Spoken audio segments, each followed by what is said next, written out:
Hello students of class 10। अब हम लोग चैप्टर नंबर 6 से आपकी बुक का सेंट्रल गवर्नमेंट उसके पार्ट नंबर 1 पे आएंगे, उसको पढ़ना चालू करेंगे। सिविक्स का ये पार्ट है आपका।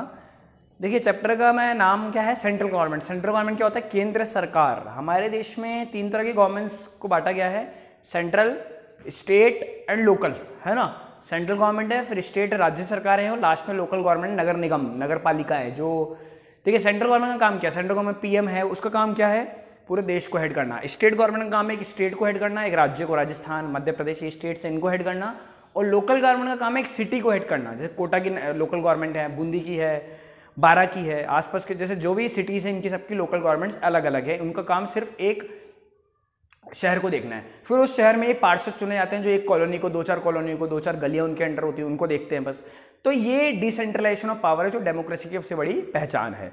इस चैप्टर में हम सेंट्रल गवर्नमेंट के बारे में पढ़ेंगे, केंद्र सरकार के बारे में, ठीक है।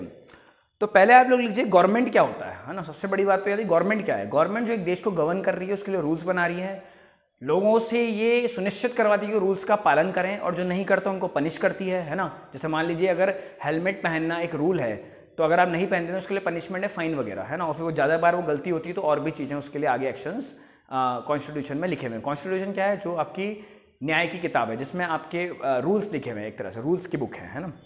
तो सबसे पहले आप गवर्नमेंट की डेफिनेशन लिख लीजिए। Government frames laws, government frames laws to provide services to the people. Government frames laws to provide service to the people who live within the fixed territory of a state, who live within the fixed territory of a state। 4th line पे आएंगे आप लोग, है ना, ऊपर से जब chapter चालू हुआ उसकी 4th लाइन पे।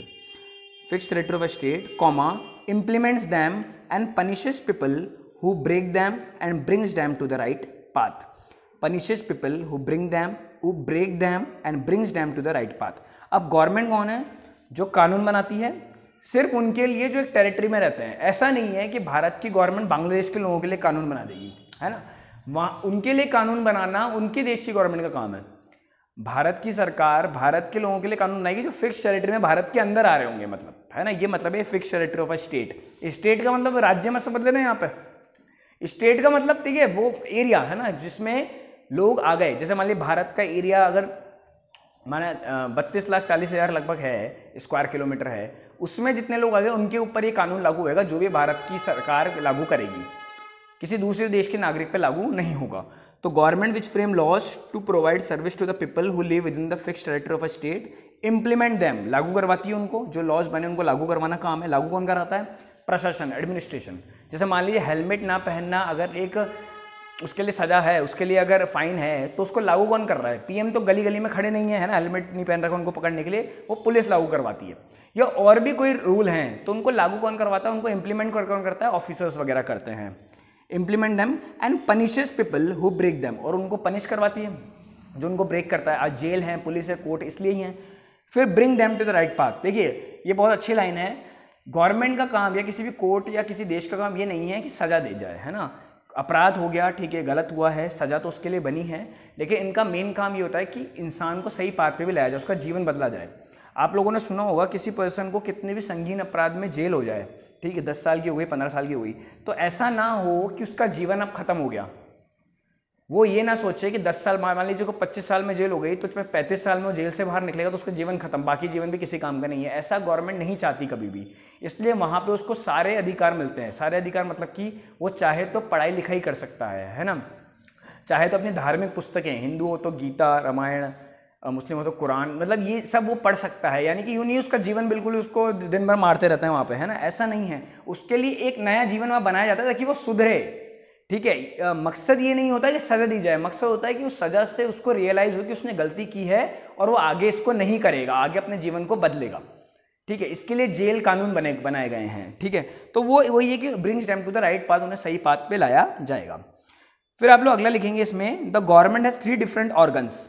The government has 3 different organs. Government के 3 ऑर्गन हैं, लेजिस्लेचर, एग्जीक्यूटिव एंड जुडिशरी। इस पहले पैराग्राफ में आखिरी लाइन है। The government has 3 different organs, legislative, executive and judiciary. 3 organ है, मैं आपको बताता हूँ। पहला लेजिस्लेचर। लेजिस्लेचर जहाँ पे कानून बनते हैं, लोकसभा, राज्यसभा और प्रेसिडेंट, ये तीनों अभी आएगा, पार्लियामेंट में आते हैं, ठीक है। यहाँ जहाँ कानून बनते हैं वो लेजिस्लेचर कहलाती है। एग्जीक्यूटिव जो उन कानूनों की पालना करवाता है, उनको इंप्लीमेंट करता है, वो एग्जीक्यूटिव कहलाती है। और जुडिशरी आपकी न्याय व्यवस्था है, सुप्रीम कोर्ट, हाई कोर्ट, जितने भी डिस्ट्रिक्ट कोर्ट उसमें आते हैं, जो ये सुनिश्चित करवाती है कि ये दोनों लेजिस्लेचर और एग्जीक्यूटिव अपनी लिमिट में रह के काम करें, कॉन्स्टिट्यूशन की लिमिट में रह के काम करें। ठीक है, तो लेजिस्लेचर तो कानून बनाएगी, लोकसभा में मान लीजिए लोकसभा में कानून बन गया, अब कानून बनने से कुछ नहीं होता, उसको लागू भी तो करवाना है, तो उसको लागू जो ऑफिसर्स कराएंगे, आईएएस अफसर है, आरएएस अफसर्स हैं, पुलिस है, ये सब कलेक्टर्स हैं जो इसको लागू करवाएंगे, इसको जमीन पे उतारेंगे लोगों तक, वो एग्जीक्यूटिव में आएंगे। और जुडिशरी न्यायपालिका है जो इन दोनों पे अपना कंट्रोल रखेगी। ठीक है, इनको बांध के रखेगी। तो इस चैप्टर में तो खैर हम लेजिस्लेचर ही पढ़ेंगे, और लेजिस्लेचर में भी एक ही पार्ट पढ़ेंगे, सेंट्रल गवर्नमेंट। लेजिस्लेचर के भी दो पार्ट हैं, सेंट्रल और स्टेट, मैंने शुरुआत में बताया था, सेंट्रल गवर्नमेंट, स्टेट गवर्नमेंट, लेकिन ये सिर्फ सेंट्रल गवर्नमेंट पे आधारित चैप्टर है। तो लेजिस्लेचर अगली हेडिंग आप लोग डालेंगे लेजिस्लेचर, इसमें लिखेंगे the legislature is organized on 2 levels. The legislature is organized on 2 levels. पहला federal legislature, second state legislature. पहला है federal legislature, second state legislature. और ये जो फेडरल लेजिस्लेचर है ना, इसको ही हम सेंट्रल गवर्नमेंट भी बोलेंगे, अभी आगे आपको पता लगेगा, है ना। तो ये फेडरल मतलब कि जो सेंटर ने संभाल रखा है, और दूसरा स्टेट लेजिस्लेचर। अगले लाइन लिखेंगे the federal legislature is also called parliament. The federal legislature is also called parliament. ठीक है, तो जो फेडरल लेजिस्लेचर है, सेंट्रल गवर्नमेंट है, केंद्र सरकार, उसको क्या बोलते हैं, पार्लियामेंट भी बोला जाता है। अकॉर्डिंग टू, अगली लाइन लिखेंगे according to section 79, according to section 79 of the constitution, according to section 79 of the constitution, parliament shall be made up of, parliament shall be made up of president and 2 houses of parliament are Lok Sabha and Rajya Sabha. Parliament should be made up of president and 2 houses of parliament are Lok Sabha and Rajya Sabha. अब देखिए, आप ढंग से ये बात समझिए, confuse ना हो किसी प्रकार से भी। मैंने बताया कि ऑर्गन्स क्या हैं गवर्नमेंट के, लेजिस्लेचर,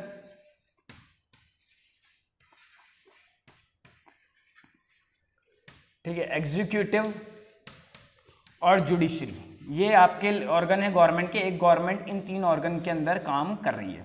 लेजिस्लेचर के 2 पार्ट हैं, फेडरल और स्टेट। फेडरल और स्टेट। फेडरल मतलब केंद्र सरकार, फेडरल मतलब केंद्र सरकार, और स्टेट मतलब राज्य सरकारें। ठीक है, ये फेडरल गवर्नमेंट को अपन पार्लियामेंट भी बोलते हैं।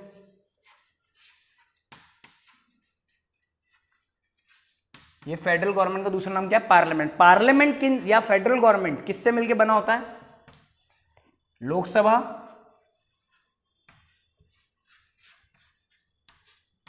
राज्यसभा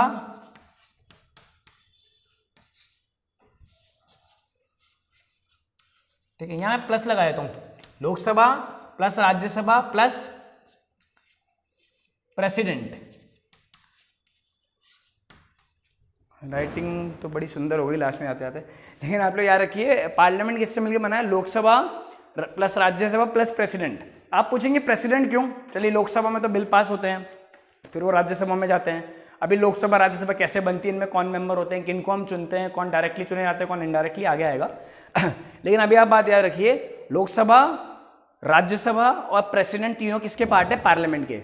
बिल लोकसभा में पास होता है, फिर राज्यसभा में जाता है, राज्यसभा से पास होता है, उसके बाद भी अगर प्रेसिडेंट उस पर साइन नहीं करता तो वो कभी भी कानून नहीं बन पाता। तो पहले लोकसभा में पास, फिर राज्यसभा, और लास्ट में उस पर प्रेसिडेंट दस्तखत करेगा, जो एक तरह की फॉर्मेलिटी है, अभी मैं आगे बताऊंगा, है ना, वो तो करेगा ही सही, उसको करना ही पड़ेगा।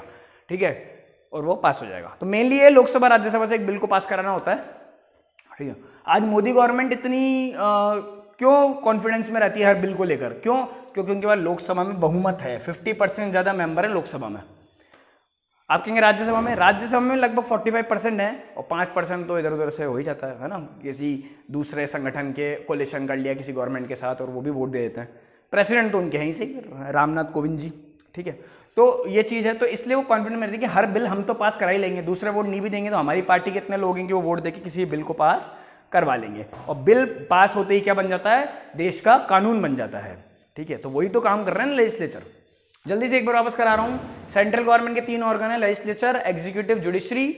लेजिस्लेचर में कानून बनते हैं, दो पार्ट है, फेडरल लेजिस्लेचर और स्टेट लेजिस्लेचर, केंद्र सरकार और राज्य सरकार। केंद्र सरकार को पार्लियामेंट भी बोलते हैं। पार्लियामेंट तीन चीजों से मिलकर बनी होती है, लोकसभा, राज्यसभा और प्रेसिडेंट। एक बिल पास करना तो लोकसभा में पास होता है, फिर राज्यसभा में जाता है और अंत में प्रेसिडेंट के दस्तखत होते हैं, साइन होते हैं। ये बातें किस सेक्शन में लिख रही है? 79 में। कॉन्स्टिट्यूशन की धारा 79 है ना, जो लॉ है उसमें से लिख रही है ये बातें सेक्शन में। ठीक है, कि ये पार्लियामेंट होगी, उसमें तीन चीजों से मिलकर बनी होगी, लोकसभा, राज्यसभा और प्रेसिडेंट। ठीक है, ऑर्गेनाइजेशन ऑफ लोकसभा हम लोग पार्ट नंबर 2 में करेंगे। होपफुली आप लोगों को ये समझ में आया होगा। Thank you.